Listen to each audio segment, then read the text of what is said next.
নোমানের call কেটে যেতে আরহাম ভিতরে যাওয়ার জন্য ঘুরতেই দরজার দিক থেকে ভারী গলার আওয়াজ ভেসে এলো। তুই তৈরি আরু? হলু তোর? আরহা চমকে তাকালো। ড্রয়িং রুমের প্রবেশ মুখে দাঁড়িয়ে আছে শেহজাদ। পরনে কালো জিন্স আর ধূসর টি শার্ট, হাতে গাড়ির চাবি। চোখ দুটো একেবারে আরহার উপর স্থির। আরহা মৃদু হেসে বলল, তৈরি আমি। শেহজাদ মাথা থেকে পা পর্যন্ত একবার তাকে দেখে নিল। কয়েক সেকেন্ড চুপ করে থেকে কপাল কুঁচকে বলল, এটা কি পরেছিস তুই? আরহা নিজের শাড়ির দিকে তাকিয়ে অবাক হয়ে বলল, কেন, দেখতে পাচ্ছেন না শাড়ি পরেছি? সেটা তো আমিও দেখছি, কিন্তু শাড়ি কেন? এটা কেমন বোকা বোকা প্রশ্ন হয়ে গেল না শেহজাদ ভাই? আপনার সাথেই তো যাচ্ছি, এজন্য পড়লাম। আমার সঙ্গে যাচ্ছিস বলে শাড়ি পরতে হবে? আরহা ভ্রু কুঁচকে ফেলল।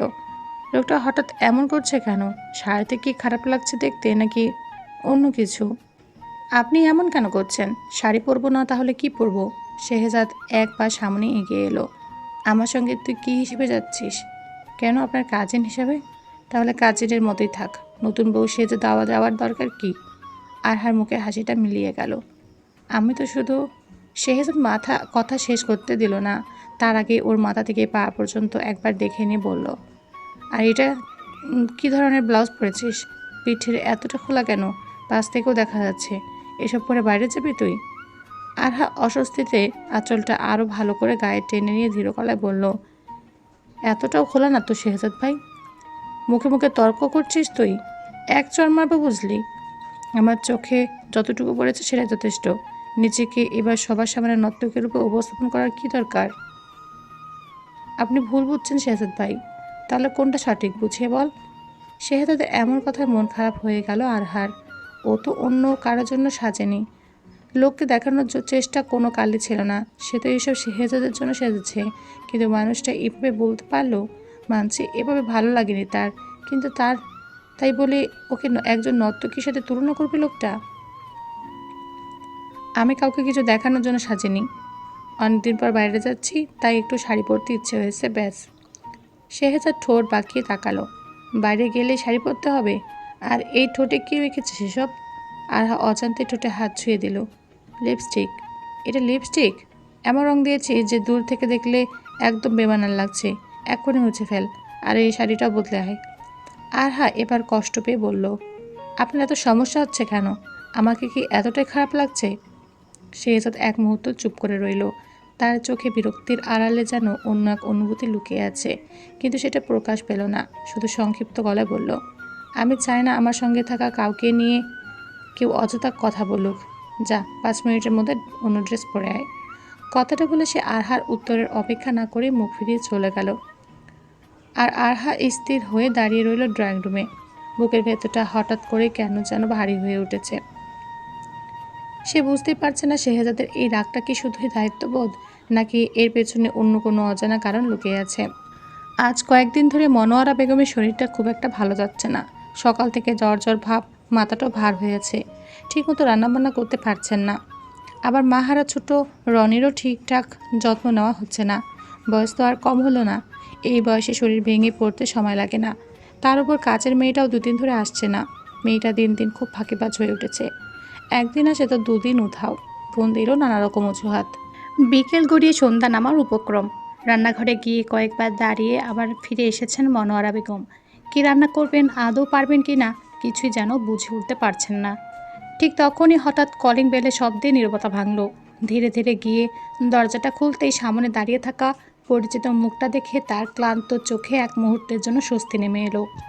দরজার সামনে নমি দাঁড়িয়ে আছে, মুখ ভরা সেই চিরচেনা মিষ্টি হাসি। সাধারণ একটা সালোয়ার কামিজ, মাথায় আলতো করে টানা ওড়না। সাজ বলতে তেমন কিছুই নেই। তবুও মেয়েটাকে দেখলে যেন ওর চোখ ফেরানো যায় না। মনোয়ারা বেগম কিছুক্ষণ ওর দিকে তাকিয়ে রইলেন। মনে মনে অজান্তেই দীর্ঘশ্বাস বেরিয়ে এলো। আল্লাহ মানুষকে এত সৌন্দর্য, এত মায়া, এত ভদ্রতা একসঙ্গে দেন কিভাবে? অথচ সেই মেয়েটারই কপালটাই যেন সবচেয়ে বেশি পোড়া। হাসতে জানে, সবার খেয়াল রাখতে জানে, কিন্তু নিজের জীবনে সুখ বলতে কিছুই নেই।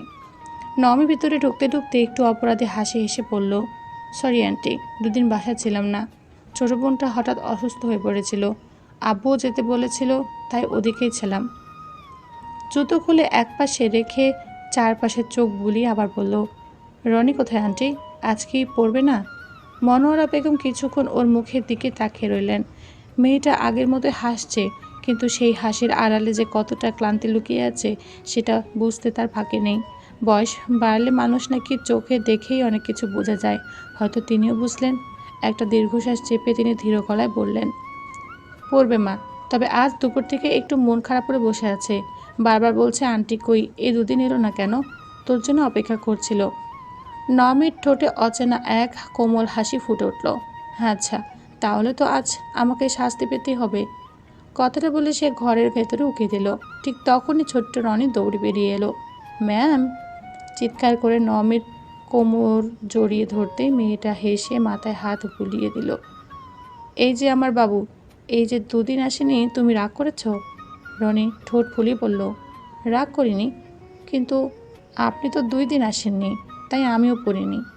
ইস, ম্যাম তাহলে বিশাল অন্যায় করেছে। আচ্ছা, তাহলে আজ আমরা ডাবল করে পড়বো, কেমন? ছেলেটা সঙ্গে সঙ্গে মাথা নেড়ে রাজি হয়ে গেল। ওদের দুজনকে দেখে মনোরা বেগমের মুখে অনেকদিন পর তৃপ্তির হাসি ফুটল। এই মেয়েটা রক্তের কেউ নয়, তবুও যেন কত আপন। রনি যতটা না পড়তে আসে তার চেয়ে বেশি আসে নমির স্নেহের জন্য। হঠাৎ করে নমির চোখ গিয়ে থামলো রান্নাঘরের দিকে। সিঙ্কে কয়েকটা অপরিষ্কার থালা পড়ে আছে, চুলোর উপর ঢাকনা দেওয়া হাঁড়ি, আর পুরো রান্নাঘরটা অগোছালো একটা ভাব। সাধারণত মনোয়ারা বেগমের বাসায় এমন থাকে না। সে ভ্রু কুঁচকে জিজ্ঞেস করলো, আপনার আন্টি, আপনার কি শরীর খারাপ? মনোয়ারা বেগম অপ্রস্তুত হেসে বললেন, এই বয়সে শরীর আর কত ভালো থাকে বল। 2 দিন ধরে জ্বর জ্বর লাগছে, কাজের মেয়েটাও আসছে না, তাই একটু এলোমেলো হয়ে গেছে সব।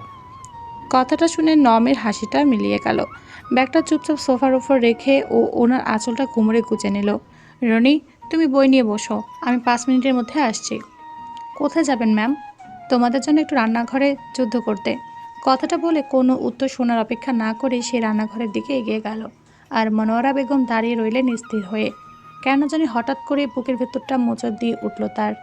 এমন মেয়েকেই তো তিনি একদিন নিজের ঘরের বউ হিসেবে চেয়েছিলেন, কিন্তু ভাগ্য সব ইচ্ছে পূরণ করে না।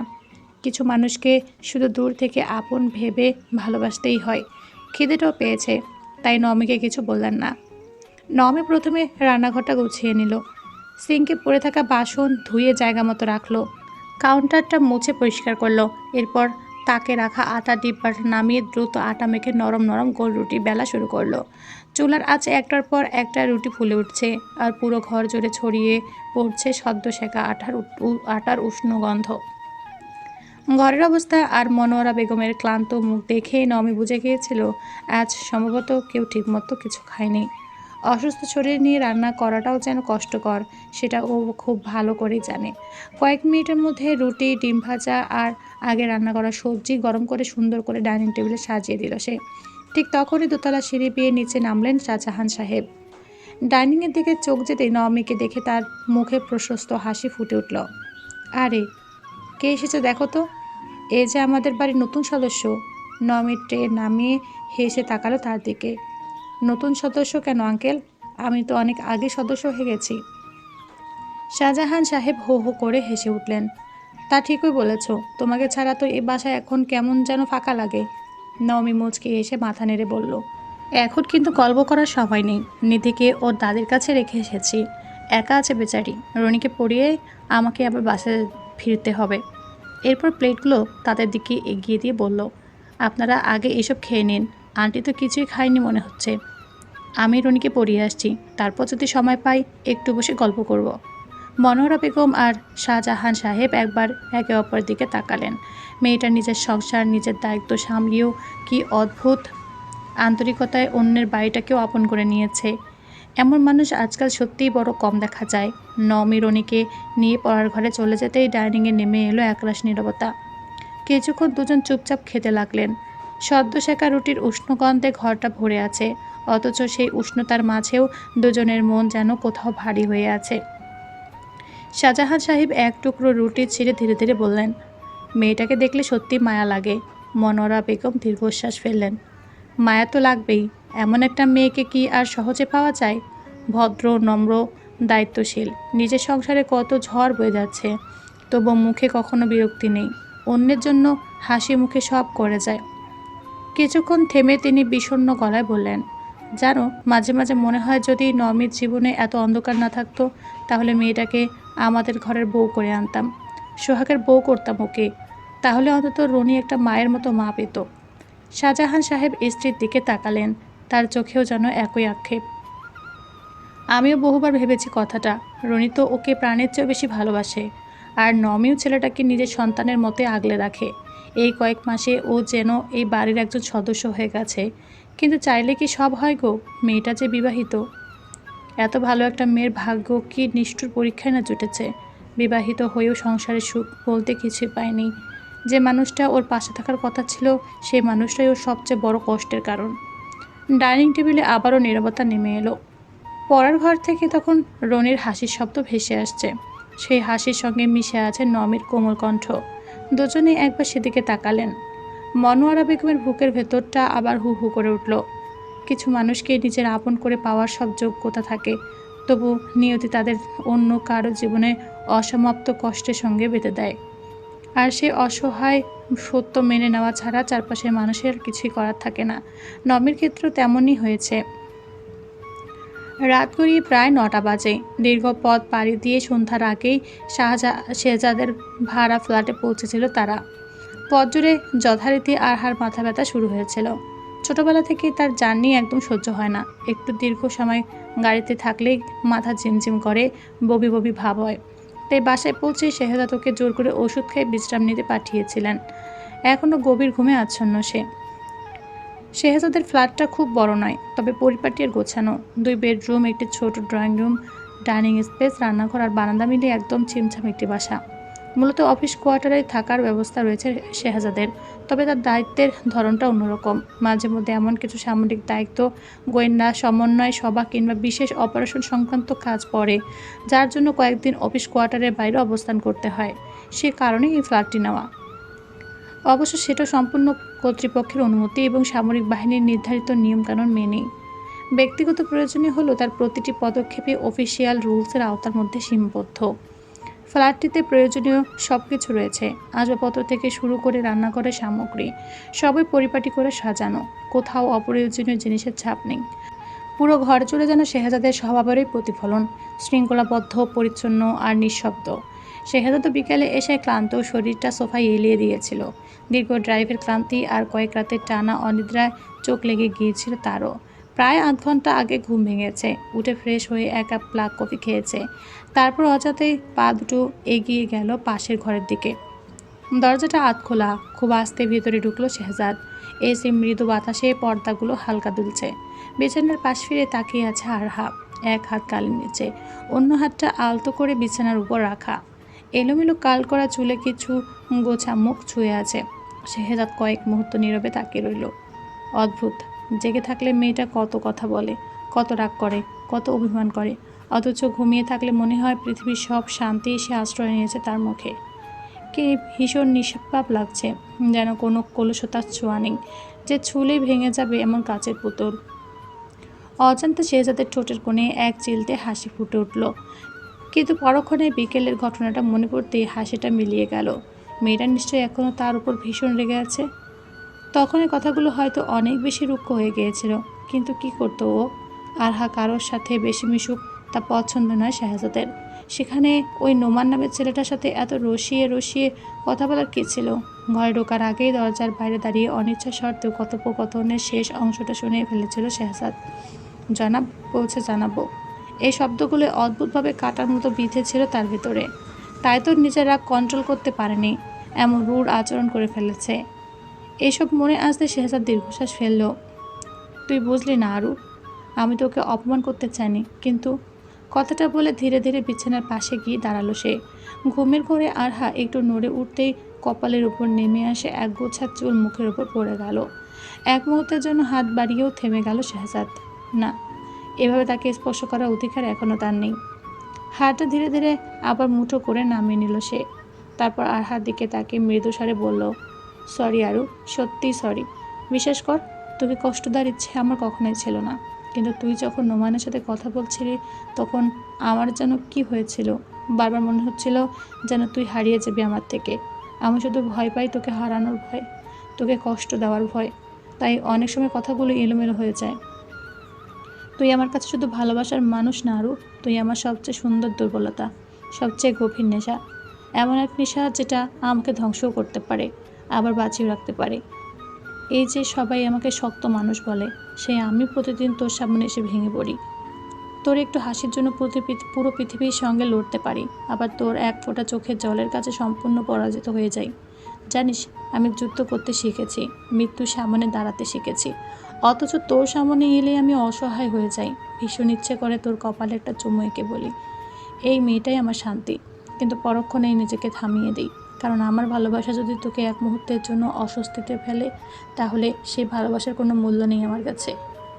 আমি শুধু তোকে পাওয়ার নেশায় ভালোবাসিনি আরও, আমি ভালোবেসেছি কারণ তুই তোর এলোমেলো চুল, অভিমানী মুখ, অকারণ হাসি, চোখ ভরা স্বপ্ন, সব মিলিয়ে তুই। আর এই তুইটাই আমার সবচেয়ে প্রিয় আশ্রয়। বিশ্বাস কর, বাইরে কোনো যুদ্ধ আমাকে এতটা ক্লান্ত করে না, যতটা ক্লান্ত করে তোকে ছুতে চাওয়া এই অবাধ্য মনটাকে প্রতিদিন থামানো। তবু আমি চাই, আমার স্পর্শ নয়, আমার সম্মান, আমার আগলে রাখা আর আমার দোয়াতেই তুই সবসময় নিরাপদ থাকিস। কারণ তুই শুধু আমার ভালোবাসা নয়, তুই আমার শান্তি, আমার দোয়া আর আল্লাহর দেওয়ার সবচেয়ে সুন্দর আমানত। ভালোবাসি পাখি, অনেক ভালোবাসি তোকে। কথাটা বলে আর এক মুহূর্ত দাঁড়ালো না শেহজাদ, আর হাত দিকে এক পলক তাকিয়ে ঘর ছেড়ে বেরিয়ে গেল। রাত প্রায় 10টা বাজে। হঠাৎ করে ফোনের তীক্ষ্ণ রিংটোনে ঘুম ভেঙে গেল আরহার। আধো আধো ঘুম, চোখে মোবাইলটা হাতে নিয়ে কল রিসিভ করতে ওপাশ থেকে ভেসে এলো মিনি বেগমের পরিচিত কণ্ঠ। কিরে, এখনও পড়ে পড়ে ঘুমাচ্ছিস যে? আরহা হাই চেপে অলস করে বলল, তাহলে কি করবো আম্মু? কোনো কাজ কাম তো নেই। কাজ নেই মানে? ছেলেটা তোর জন্য কোয়ার্টারে যায়নি, ওখানে গেলে অন্তত মেসে খেয়ে নিতে পারতো। তুই আছিস বলেই তো ও বাড়িতে আছে। তাহলে কি কিছু রান্নাবান্না করতে হবে তো নাকি? না হলে খাবে কি ও? একটু থেমে আবার বললেন, শোন, তোর ব্যাগে আমি একটু গরুর মাংসের তরকারি আর কিছু সবজি দিয়ে দিয়েছি, সেগুলো গরম করে নিস, আর একটু ভাত বসিয়ে দে, রাতের জন্য এতেই তোদের হয়ে যাবে।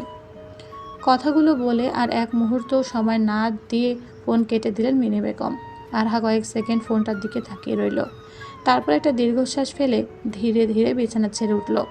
চোখ থেকে তখনও ঘুম পুরোপুরি কাটেনি। এলোমেলো চুলগুলো কানের পেছনে গুজে ওয়াশরুমে গিয়ে মুখে ঠান্ডা পানি ঝাপটা দিল। কিছুক্ষণ সতেজ লাগতেই রান্নাঘরে গিয়ে চাল দিয়ে ভাত বসিয়ে দিল।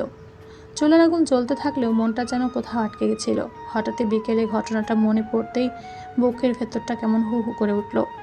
আজ অনেক শখ করে শাড়িটা পরেছিল সে, মনে মনে ভেবেছিল একবার যদি শেহজাদ তাকিয়ে বলে, তোকে খুব সুন্দর লাগছে আরু, সেই এতটুকু প্রশংসাতে অপেক্ষাতে কত যত্ন করে নিজেকে সাজিয়েছিল। কিন্তু শেহজাদ যেভাবে রেগে গেল, তাতে বেশি মন খারাপ হয়ে গেছে। মুহূর্তে সমস্ত উচ্ছ্বাস যেন নিভে গিয়েছিল আরহার। মুখে কিছু না বললেও ভিতরে ভিতরে খুব কষ্ট পেয়েছিল সে। মন খারাপ করে এসব ভাবতে ভাবতে হঠাৎ করে সবজি তাকের দিকে চোখ পড়তে আরহার মুখ উজ্জ্বল হয়ে উঠল। ঝুড়িতে রাখা টাটকা সবজিগুলোর মাঝে কয়েকটা চকচকে বেগুন চোখে পড়েছে। বেগুন! মুহূর্তে বিকেলে সব মন খারাপ যেন একটু হালকা হয়ে গেল ওর। শেহজাদ যে বেগুন ভাজা খুব পছন্দ করে, সেটা আরহার ভালোই মনে আছে। মনে মনে ভাবল, যদি একটু বেগুন ভেজে দিতে পারি, তাহলে নিশ্চয়ই উনি খুব খুশি হবেন। ভাবনাটা আস্তে উৎসাহে বেগুনগুলো হাতে তুলে নিল, কিন্তু পরক্ষণে মুখটা আবার মলিন হয়ে গেল। বেগুন তো হাতে নিল, কিন্তু রান্না করবে কিভাবে? সারাদিন বাড়িতে থাকলেও রান্নাঘরের সঙ্গে তার তেমন কোনো সম্পর্ক নেই। খুটখাট করে বেড়ানো, ওটা এটা গুছিয়ে রাখা, এতটুকুই। কোনোদিন মন দিয়ে রান্না শেখাও হয়নি, কষ্ট করে শুধু ভাত আর নুডলস রান্না করতে শিখেছে। এর বাইরে আর কিছুই পারে না সে। তাহলে এসব কীভাবে করবে? হঠাৎই মাথায় একটা বুদ্ধি এলো। দ্রুত ফোন বের করে ইউটিউবে লিখলো বেগুন ভাজা রেসিপি। ভিডিও চালিয়ে মনোযোগ দিয়ে দেখতে লাগলো। বেগুন গোল গোল করে কাটা, লবণ আর হলুদ মেখে রাখা, এতটুকু পর্যন্ত ঠিকঠাকই করে ফেলেছিল। কিন্তু তখনই ফোনের স্ক্রিনে ভেসে উঠল, আপনার ইন্টারনেট ডাটা শেষ। আরহার মুখটা সঙ্গে সঙ্গে সঙ্গে চুপসে গেল। এটা আবার কেমন হলো? পুরোটা না দেখলে বেগুনগুলো হবে কি করে? এখানে ওয়াইফাই রাউটার আছে, সেটা সে জানে, কিন্তু পাসওয়ার্ডটা তো জানা নেই। আর শেহজাদকেও দেখছে না, তাহলে কি করবে এখন? কয়েক সেকেন্ড হতাশ হয়ে দাঁড়িয়ে থেকে শেষমেশ নিজেকেই সাহস দিল, আরে হলুদ লবণ তো মাখানো হয়ে গেছে, এখন নিশ্চয়ই শুধু তাওয়ায় তেল গরম করে বেগুনগুলো ছেড়ে দিলে ভাজা হয়ে যাবে। নিজের যুক্তিতে নিজেই আশ্বস্ত হয়ে রান্নাঘরে ঢুকে পড়ল সে। পাশে থাকা তাওয়াটা নিয়ে চুলোর উপর বসিয়ে দিল। তেল দেওয়ার কথা যে বেগুন ভাজা সবচেয়ে জরুরি অংশ, সেটা তার মাথায় এলো না। উল্টো চুলার আঁচ একেবারে বাড়িয়ে দিয়ে তাওয়া গরম করে এর ওপর একে একে বেগুনের টুকরোগুলো সাজিয়ে দিল। কয়েক সেকেন্ডের মধ্যে চেঁচা শব্দে বদলে নীরব তাওয়ার গা থেকে পোড়া গন্ধ উঠতে শুরু করলো। বেগুনের নিচের দিকে তাওয়ার সঙ্গে লেগে কালচে হয়ে যাচ্ছে, অথচ আরহা ভ্রু কুচকে অবাক হয়ে শুধু বিড়বিড় করলো, এগুলো ভাজা হচ্ছে না কেন? প্রথমে আরহার মনে হলো নিশ্চয়ই তাওয়াতে কোনো সমস্যা আছে, না হলে বেগুন ভাজা হচ্ছে না কেন। এইভাবে তাওয়ার সঙ্গে লেগে থাকা বেগুনের টুকরোগুলো কোনো মতে খুঁটে ফেলে দিল সে। তারপর তাওয়াটা ভালো করে ধুয়ে মুছে আবার চুলার উপর বসালো। কিছুক্ষণ অপেক্ষা করে তাওয়া গরম হতে আগের মতো হলুদ লবণ মাখানো বেগুনগুলো একে একে তার উপর সাজিয়ে দিল। এবারও তেল দেওয়ার কথা একেবারের জন্য মাথায় এলো না, বরং আগের চেয়েও বেশি মনোযোগ দিয়ে বেগুনগুলোর দিকে তাকিয়ে রইল, যেন এবার ঠিকই ভাজা হয়ে যাবে। কিন্তু ফলগুলো আগের মতোই। কয়েক মুহূর্তের মধ্যে বেগুনগুলো আবার তাওয়ার গায়ে শক্ত হয়ে লেগে গেল। নিচের অংশ কালচে হয়ে পুড়ে যেতে শুরু করলো, অথচ উপরের দিকটা প্রায় কাঁচাই রয়ে গেছে। আরহা হতভম্ব হয়ে তাওয়ার দিকে তাকিয়ে রইল, ছোট্ট করে বিড়বিড় করে বলল, এবারও হলো না? তাহলে সমস্যা কোথায়? শেহজাদ মাত্রই গোসল সেরে বের হয়েছে। কোমরে জড়ানো সাদা টাওয়াল, ভেজা চুল থেকে টপটপ করে পানির ফোঁটা গড়িয়ে পড়তেছে কাঁধ বেয়ে। এক হাতে তোয়ালে দিয়ে চুল মুছতে মুছতেই নাকে এলো পোড়া গন্ধ। কপাল কুঁচকে গেল তার। কি পড়ছে? দ্রুত পা চালে রান্নাঘরের সামনে এসে দাঁড়াতেই ভেতরের দৃশ্য দেখে কিছুক্ষণ নির্বাক হয়ে রইল। চুলার ওপর তাওয়া, তার গায়ে কালচে হয়ে লেগে আছে কয়েক টুকরো বেগুন, আর তার সামনে কোমরে দুহাত দিয়ে দাঁড়িয়ে ভ্রু কুচকে এক মনে বকবক করে যাচ্ছে আরহা। তুই কি পণ করে নিয়েছিস আজ তুই রান্না হবি না? ঠিক আছে বেগুনের বাচ্চা, তুই তো আরুকে চিনিস না, আজ তোকে ভেজেই ছাড়বো। এক মুহূর্তের জন্য শেহজাদের মনে হলো মেয়েটা বুঝি সত্যি বেগুনের সঙ্গে ঝগড়া করছে। ওর এমন কাণ্ড দেখে মুখের কোণে অজান্তে হাসি ফুটে উঠল তার। তবে পরক্ষণেই পোড়া গন্ধটা আরও তীব্র হতে এগিয়ে গিয়ে তড়িঘড়ি করে চুলার নব ঘুরিয়ে আগুন বন্ধ করে দিল। চুলা নিভাতেই চমকে পেছনে ফিরে তাকালো আরহা, আর তাকাতে যেন স্থির হয়ে গেল। গোসল সেরে সদ্য বের হওয়া শেহজাদ ঠিক তার সামনে দাঁড়িয়ে আছে। ভেজা চুলের ডগা থেকে টুপটাপ পানির ফোঁটা গড়িয়ে পড়ছে তার কাঁধ আর বুক বেয়ে। ধূসর চোখ দুটো স্বভাবসুলভ শান্ত অথচ গভীর, আর ভেজা চুলগুলো এলোমেলো হয়ে কপালের ওপর পড়ে তাকে আরও আকর্ষণীয় করে তুলেছে। এক মুহূর্তের জন্য আরহার মনে হলো চোখ সরিয়ে নেওয়া উচিত, কিন্তু সে পারল না। অবাক দৃষ্টিতে শুধু তাকিয়ে রইল। বুকের ভেতরটা অকারণে ধুকপুক করে উঠল। গাল দুটো ধীরে ধীরে লাল হয়ে এলো। এতক্ষণ বেগুনের সঙ্গে যুদ্ধ করা মেয়েটা যেন হঠাৎ করে সব কথা ভুলে গেল। হঠাৎ ওর দিকে চোখ পড়তে শেহজাদ ভ্রু উঁচু করে তাকিয়ে মৃদু গলায় বলল, চোখ দিয়ে গিলে খাওয়া হচ্ছে আমাকে, নাকি আরও বাকি আছে? একটু থেমে দাঁতে দাঁত খিচিয়ে বলল, যদি আমাকে গিলে খাওয়া হয়ে থাকে তাহলে আমরা একটু কাজে মনোযোগ দেই। আরহার মুখটা মুহূর্তে চুপসে গেল। এতক্ষণ যেভাবে আত্মবিশ্বাসের সঙ্গে বেগুনের সঙ্গে যুদ্ধ করছিল, শেহজাদের কথা শুনে সব সাহস যেন উধাও। তারপর মানুষটার দিকে ভালো করে তাকাতেই তার এমন কথায় আবারও বুকের ভেতরটা কেমন যেন করে উঠল। গাল দুটো লজ্জায় টুকটুকে হয়ে লাল হয়ে গেছে।